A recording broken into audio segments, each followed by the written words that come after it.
Welcome back to the 15th part of this series on the history of Magic the Gathering, told through a card from every set. Whilst in our last episode we went on a magical journey across a large number of planes, in this episode we'll largely be focused on just one, Ravnica. Now we're at 3 visits to the city plane. Has the spark gone out, or can it still ignite our interest? We'll be looking at the sets Guilds of Ravnica, Ravnica Allegiance and War of the Spark. Also, core sets are back, at least for the moment, and so we'll be looking at the Chronicle of Golos, which is core set 2019, and Chandra's story in core set 2020. Let's get going. Core set 2019 swept like a terrifying elder dragon into stores in July 2018.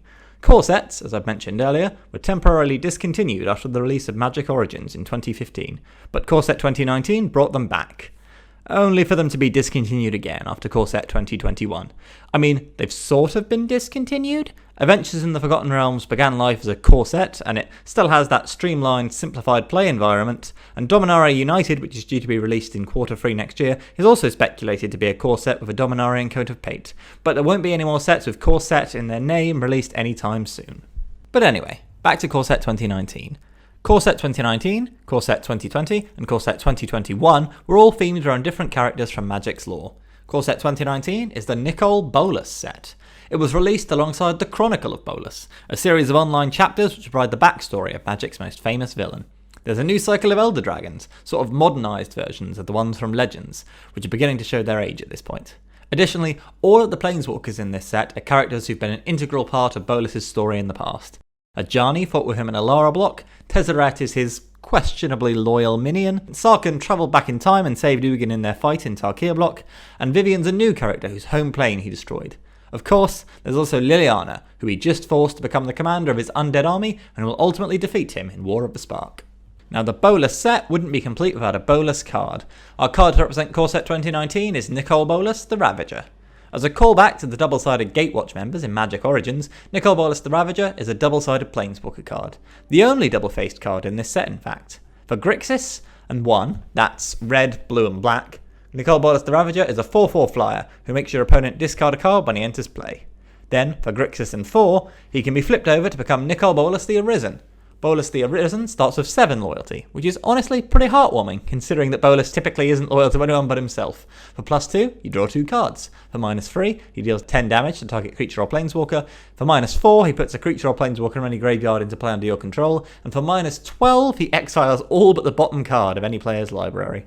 Nicol Bolas the Ravager is a good card, but I guess that's fairly obvious.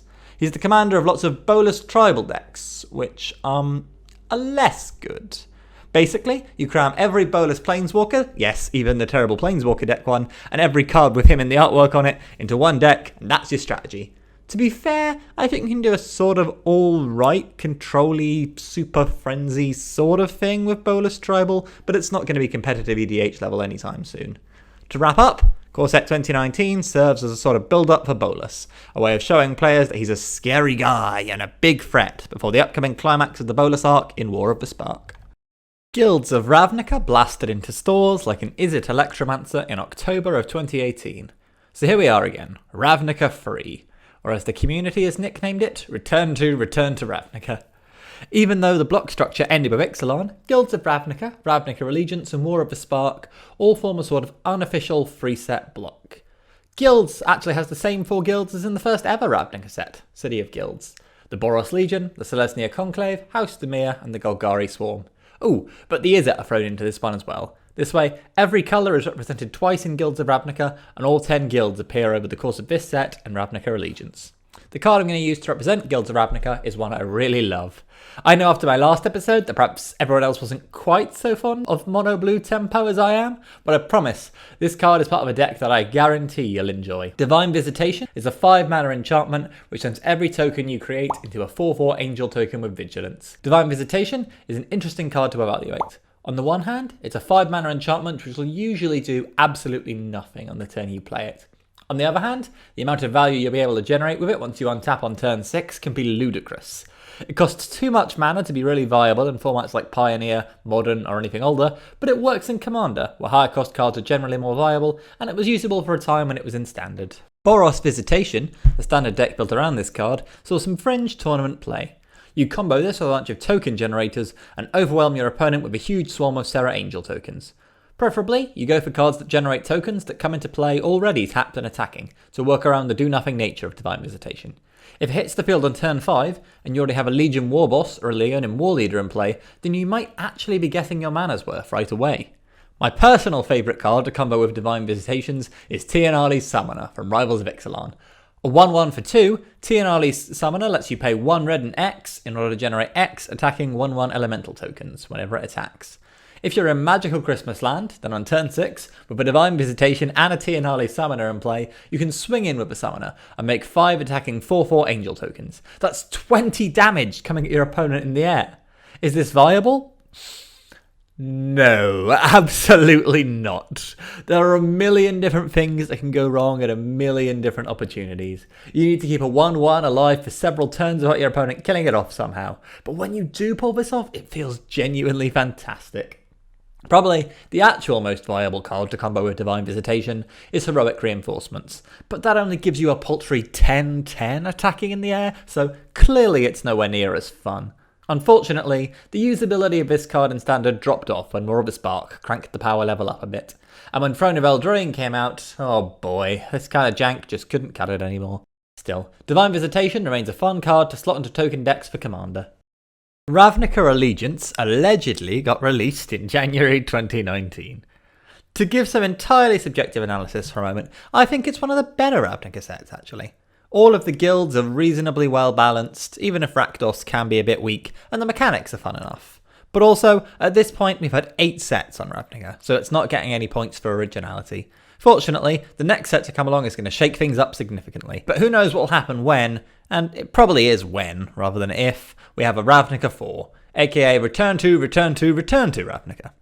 Like with Hour of Devastation, there are 2 potential cards I could have picked here. Ultimately, the one I didn't go with was Hydroid Crisis.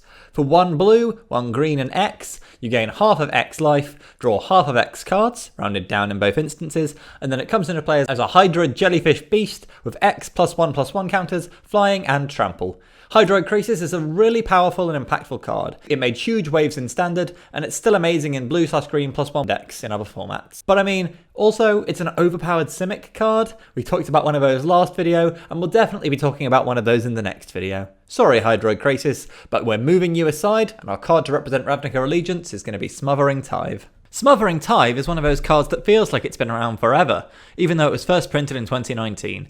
Whenever an opponent draws a card, they need to pay a tax of 2 mana, otherwise you get to create a treasure token. Just as a reminder, treasure tokens are artifacts which you can sacrifice to generate 1 mana of any colour. It's essentially an auto-include in any white commander deck, especially a mono-white one. White typically has problems with card draw and ramp, and whilst Smothering Tithe doesn't help at all with card draw, it kind of ramps you. I mean, I know that treasure tokens aren't really ramp, because unlike land drops, they aren't permanent, but the sheer number of treasure tokens this card spits out can make it seem like you're miles ahead on mana, especially if you've got a blue player at the table who keeps drawing away and failing to pay the tax. Smothering Tithe demonstrates both the pros and the cons of an auto-include card. On the one hand, it patches over one of White's main weaknesses and provides an iconic and powerful effect. On the other hand, the fact that it's basically the best in slot choice for any deck with White cuts down on creativity. You're building a 98 card deck effectively. Well, a 97 card deck because you'll also be running Soul Ring, and 96 if you're in multicolour because of Command Tower. The fact that it's only been printed once also means that it currently commands a huge price tag. Please, Wizards, for the love of whatever god it is the Orzhov pray to, reprint Smothering Tithe. In the meantime though, you can use Monologue Tax, which is a much more budget-friendly alternative. I mean, it isn't as good, but you know, it's an alternative. I guess it's thematically appropriate that a card about being extorted for money would be super expensive, so hey, that's some next level flavour right there. In May of 2019, War came to Ravnica, with the release of the set War of the Spark. Wait a moment, May 2019? That's 2.5 years ago, how is that possible? Oh, I swear War of the Spark feels like it came out yesterday. What is time? Putting that minor crisis aside, War of the Spark was a pretty big set. It was the culmination of a long-running Magic story arc, and the final showdown with the spiteful Elder Dragon Nicol Bolas. Preview season for War of the Spark was probably the most exciting in the history of the game. Cards were revealed in a roughly chronological order, meaning we got to chart the progress of the war on Ravnica day by day. When previews began on the 31st of March, we saw cards like Ravnica at War and Dreadhorde Invasion, showing that Bolas' forces had arrived in the city. Then, over the coming days, we saw different forces rally together and events unfold. For example, on the 8th of April, we saw the Boros join the fight, as cards like Rally of Wings and Solar Blaze were previewed. On the 15th, we saw Domri Raid's Death, as both Soul Harvest and Soul Diviner were spoiled. The only strange moment came on April the 12th, with the revelation of the card Niv Mizzet Reborn. Don't get me wrong, this is an awesome card, and it's a cool story beat, but the primary reaction was people going, so Niv Mizzet's been reborn?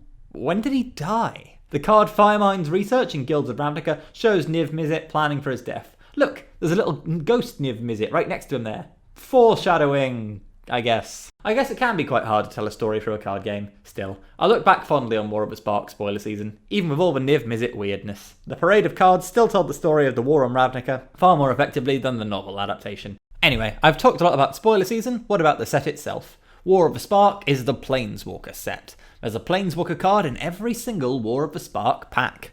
To make that work, though, lots of changes had to be made to how Planeswalkers function. These changes are all demonstrated by the card which I'll be using to represent the set, Narset, Parter of Veils. Well, probably the first thing you think of when you see this card is what happened to its bottom half. Narset only has one loyalty ability, rather than the usual 3. This is tied into its rarity. You see, prior to this, aside from a single cycle in Lorwyn, Planeswalkers were exclusively released at Mythic Rare. War of the Spark brings them down into Rare, and even, like Narset here, Uncommon. Uncommon Planeswalkers only have a single loyalty ability, which ticks their loyalty down. Rares, like Ajani the Great-Hearted, have 2 loyalty abilities, a positive one and a negative one. And then the Mythic Rare Planeswalkers function just like usual, with a positive, a negative, and an ultimate. Of course, the big thing that you'll notice is that all these cards have passive effects. These have been used a lot since, but they debuted here. All of the Planeswalkers in War have a passive effect which changes the way the game works. Ajani gives all of your creatures vigilance. Narset stops your opponents from drawing multiple cards on their turn, etc. Since there was a Planeswalker in every pack, this made War of the Spark an exceedingly complex limited environment. The battlefield became covered in Planeswalkers with crisscrossing abilities, which would often overlap, intersect, or even contradict one another, leading to some highly complicated board states. Of all the uncommon Planeswalkers in War of the Spark, why have I singled out Narset in particular? Well, mostly because she's hugely impactful in some of the game's most high-powered formats. Narset is restricted in Vintage, meaning you're only allowed to run a single copy of her, and she's very popular in Legacy. What makes her so good in these formats? Well, these formats are defined by high-powered instants and sorceries, cards like Force of Will, Brainstorm, and Swords to Plowshares. In Vintage, Narset completely turns off your opponent's Ancestral Recall while helping you dig through your deck to get to your own. Core Set 2020 blazed into stores in July 2019. Where Core Set 2019 was the Bolas set, Core Set 2020 is the Chandra set. It features 3 Chandra Planeswalkers, one at each rarity apart from common, each of which depicts the multiverse's most famous pyromancer at different stages of her life. The Mythic Rare version, Chandra Awakened Inferno, also has a static ability, showing Planeswalkers with effect like this are here to stay even after War of the Spark. Core Set 2020 also has a surprisingly deep limited environment for a core set. Most core sets just follow the old pattern of assigning each of the 10 colour pairs an archetype and calling it a day. This is a tried and true method of designing limited formats, and it's worked since time immemorial. Well, since the 1990s. Core Set 2020 does something a little more interesting though. Its draft archetypes are built around wedges. That's a colour and its 2 enemies, like the clans of Tarkir. Flying is the theme for red, blue and white. Elemental Tribal is the theme for green, blue and red.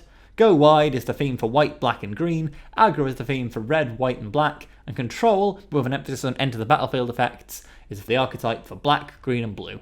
Now you could just make 3 colour decks of any of those archetypes, and that would be perfectly viable. There was even a cycle of tricolour legendaries for each of these wedges to incentivise you to do this if you chose to. But you didn't have to. Let's say you build a 2 colour deck. You can build a deck that slots into the Flyers theme in either white/blue, white/red, or blue/red. If we take a look at the signpost card for white/blue, it's Imperial Eagle, a flying card that buffs all of your other flying cards. Yeah, that couldn't be clearer. This card absolutely screams, get a lot of flyers. Red/blue, meanwhile, has the signpost card Lightning Stormkin, a card which is both a flyer and an elemental. Remember that Elemental Tribal is the theme for blue and red, so this card can be used in a red/blue deck that's either built around emphasising Elemental Tribal or about making flyers matter. Similarly, there's the white/red card, Sky Knight Vanguard, which is both a flyer and an aggro card, meaning it can go into a Boros deck whether that deck is constructed around a flyers matter theme or the red/white/black aggro theme, which is also present in this set. I think that Core Set 2020 is actually sneakily one of the best core sets out there. I mean, it is a core set, so it doesn't contain anything too complex, but it has a limited environment which is surprisingly nuanced and deep. Give it a go if you ever have the chance to.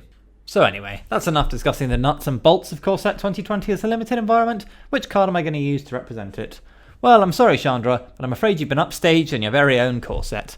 Golos, Tireless Pilgrim is the card I'll be going for here. A 5-mana artifact creature with a 3/5 stat line. When Golos enters the battlefield, you can bring any land from your library into play tapped. Then, by spending 1 mana of each colour, plus an additional 2, Golos lets you exile the top 3 cards of your library and play them without paying their mana cost. Golos made an impact on the standard environment of its time due to its interaction with another core set 2020 card, Field of the Dead. Field of the Dead is a colourless land which lets you create a 2/2 zombie whenever you play a land, as long as you control 7 or more lands with different names. Golos' ability to snag you any land from your deck synergizes comfortably with this, and given that Field of the Dead isn't legendary, you could potentially be pumping out up to 4 2/2 zombies every time you play a land in the late game. These 2 cards form the core of a powerful control deck, which would either swarm the board with zombies or big threats, like Hydroid Crisis. This resulted in Field of the Dead being banned from Standard in October of 2019. Field of the Dead would later also be banned from Historic and Modern, because it's just generally a problematic card. But Field of the Dead isn't my card to represent this set. It's Golos, and when we're talking about bans and Golos, we've got to look at its contentious banning from the Commander format in September of 2021. Golos' banning was highly controversial and started a debate about the nature of Commander, which, at the time I'm writing this script, is still ongoing and doesn't look likely to settle down anytime soon. I'll read verbatim a moment from Golos' ban announcement. Golos' presence crushes the kind of diversity and commander choice which we want to promote.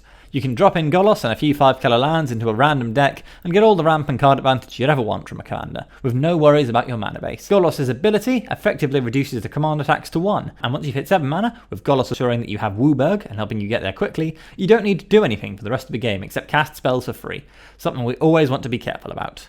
We understand that many players love Golos, so we don't take this action lightly. In the end, the health of the format is our primary concern, and we find Golos unhealthy. While Kenrith the Returned King is a similarly flexible and popular commander for good stuff 5-colour decks, we see it as a clear step down from Golos. To summarise then, Golos was banned for 2 primary reasons. Number 1, Golos destroyed deck diversity. It was the most popular choice for a 5-colour commander by far, and given that it only costs 5 colourless mana, it's absurdly easy to cast no matter what your mana base looks like. As the most popular commander at the time of its ban, and even now in December of 2021, a quarter of a year after the ban, there are still 6,871 Golos decks listed on EDHREC. Granted, many of these are just people who haven't unlisted their deck after the ban, but I'm willing to bet that a reasonable fraction are from people who are disregarding the rules committee's decision and are just continuing to play Golos decks anyway. Number 2, there were some power level concerns, as its second ability lets you cast spells without paying their cost, and cheating around the mana system has a tendency to be problematic. The decision to ban Golos has many critics, with probably the most notable being Josh Lee Kwai, one of the hosts of the Command Zone podcasts and YouTube channel. In a tweet, he argued, I hate the Golos ban, y'all. It makes zero sense to me. This is probably the single rules committee decision that I disagree with the most from the last 5 years. In an episode of his podcast, Josh Lee Kwai would later articulate his views more fully. So here are the 3 points that I put down as to why I do not like the banning. The first is, what problem does this solve, which you alluded to, Jimmy? Was there a lot of complaining going on about Golos that I just wasn't hearing? It's not a CEDH card. It's not like something that in competitive EDH is very high on their list. Najila and stuff like that is definitely higher. Not that I would say that Golos would be unplayable, because any 5-color shell can be a CEDH deck just because you can build around all the things. Cards, yeah. Yeah, exactly. You can build around all their favorite win combos and things in a 5-color deck, but Golos was not particularly a CEDH card. Yeah. So in their statement, they talk about how it crushes format diversity. And makes it ubiquitous in some ways. And I question that. Does it really crush format diversity? Because in my experience, and I'd be interested to hear from you, Jimmy, and from everybody out there, a lot of people use Golos to kind of build the decks that don't have a good commander for it to lead them. And I'm the type of player that likes to build decks like that, right? Like I build a Tim deck. There is no commander for a Tim deck. Up till recently, there wasn't a good commander for a Curses deck. Guess what? I've played against Golos Curse decks. Mm-hmm. There wasn't a good commander for Saga decks sometimes in 5-color. If you wanted to play all the Sagas, there's enchantment-based decks, but they restrict you as far as color. Yeah. Golos allowed you to play the black Sagas and Shrines and things like that. So I don't think I agree that it crushes format diversity. I don't think it solves a problem. And then my third point is, what about the player impact, the impact to the player base? This is an extremely popular card and commander to build around. And you have to think, like, decisions like this, all of a sudden, everybody who had a Golos deck, they can't play it anymore. So, once again, to summarise, Josh Lee Kwai's 3 objections to Golos' banning are that he doesn't feel the card is actually a problem, but it doesn't warrant a ban, that even though Golos is the most popular commander, it could be run at the head of many different kinds of decks, from Maze's End to Curse decks to more competitive fare, meaning that it doesn't homogenise the format as much as it might appear to. And finally, the ban will have a massive impact on the player base, who will no longer be able to use the Golos decks which they've invested time and money into. Personally, I can see both sides of this argument. It is worth noting though, but I don't have a Golos deck, so I don't have a personal stake in this. Commander, more than any other format, is self-regulating. Players are often more focused on building decks which are fun to muck around with against their friends, rather than on building decks that will win.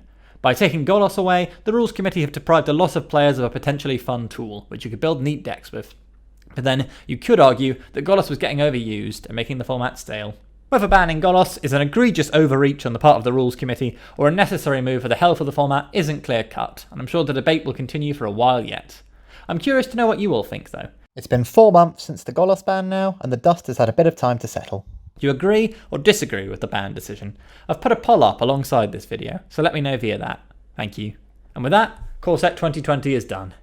Yeah, that's right, we were talking about Core Set 2020 before we took a deep dive into this Golos rabbit hole. Anyway, with that over and done with, let's wrap things up. And there we have it. The War of the Spark is won, and all is right with the core sets of the multiverse. We've gone from Nicole Bolas to the Pilgrim Golos. Just a quick correction to something in my last video here though. One of the comments pointed out that I made a minor slip up regarding the legendary rule. It was Ixalan and not Dominaria which made Planeswalkers legendary. Dominaria just gave legendary cards this funky new top and removed the Planeswalker redirection rule. An archaic rule from Lorwyn that meant in order to target a Planeswalker with a damage dealing spell, you first needed to target the other player and then that damage needed to be redirected towards the Planeswalker. Thanks YouTube comments.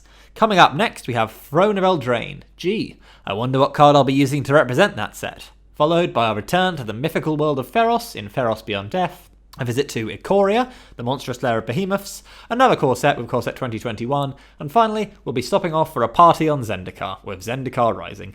Ikoria was actually the most recently released set when this series began on the 2nd of June 2021.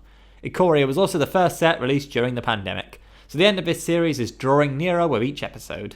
What sort of content would you guys like to see once this is all over and done with? I have a few plans. I want to make some videos where I pick cards to represent non-standard legal sets, like Modern Horizons and Conspiracy, but I'll be interested to hear what you all think. See you around.